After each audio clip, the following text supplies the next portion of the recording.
Good morning, everyone, and welcome to Bay Area Focus. I'm your host, Michelle Griego. Please pitch us future show ideas to facebook.com/Bay Area Focus.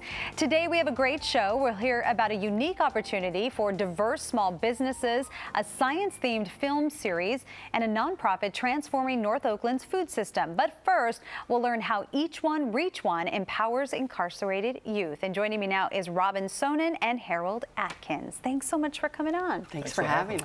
Well, Robin, you're the executive director, so tell me how this organization got started. Each One Reach One got started in 1998 as a result of me taking a tour through a juvenile hall in Los Angeles, and I met a young man there whose story profoundly changed my life. I knew nothing about incarceration. I knew nothing about the laws for juveniles. I spent a day in there and got a horrific education, and I walked out of there feeling like I needed to respond in some way. And I had a background in theater and the power of the arts, you know, to be able to give people a voice. And I took that and connected with our co-founder, Tom Kellogg, and we started a playwriting program. So what do you do with the youth? So they actually write plays? They actually work one-on-one with a professional playwright or actor, and they go through a very intensive 30-hour course while in detention, and they write a two-character conflict play based on their greatest wish or their greatest fear. But the characters are all metaphorical, so no human characters are allowed. So that metaphor gives them the opportunity for a bit of a protective mask if they want to tell biographical stories.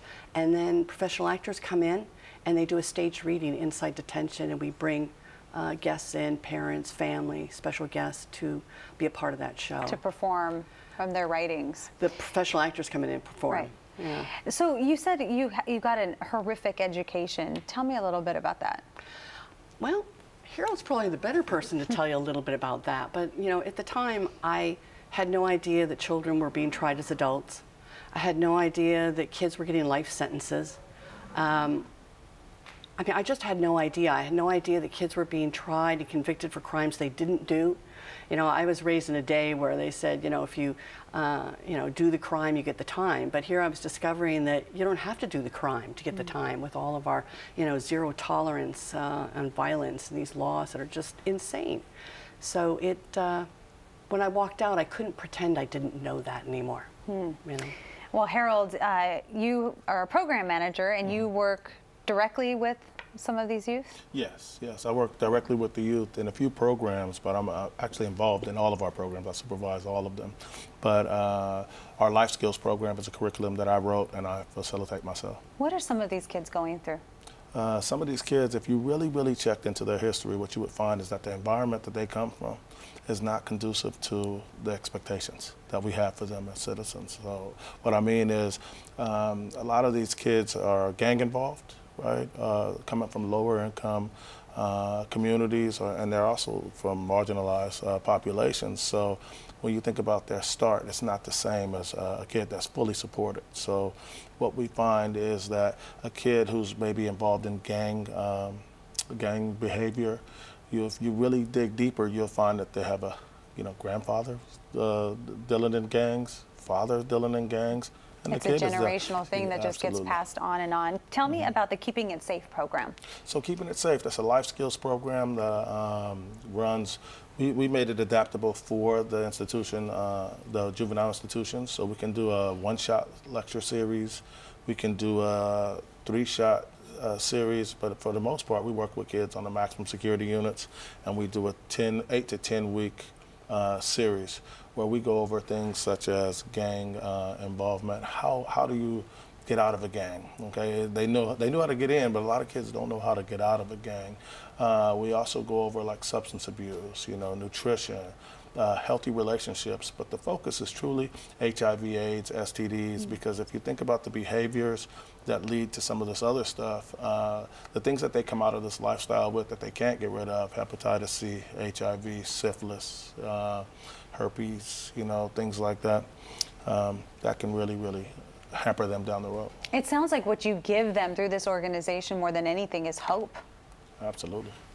Tell me what that does to a young person who maybe never experienced that. I could talk firsthand because when I was 18 years old, I was convicted and sentenced to 6 years state prison. When I was going inside, I was wondering who was going to be there, what the programs were going to be like. Never that I have hope of being outside of that system, because I grew up, my mother was a substance user. My father had life without the possibility of parole.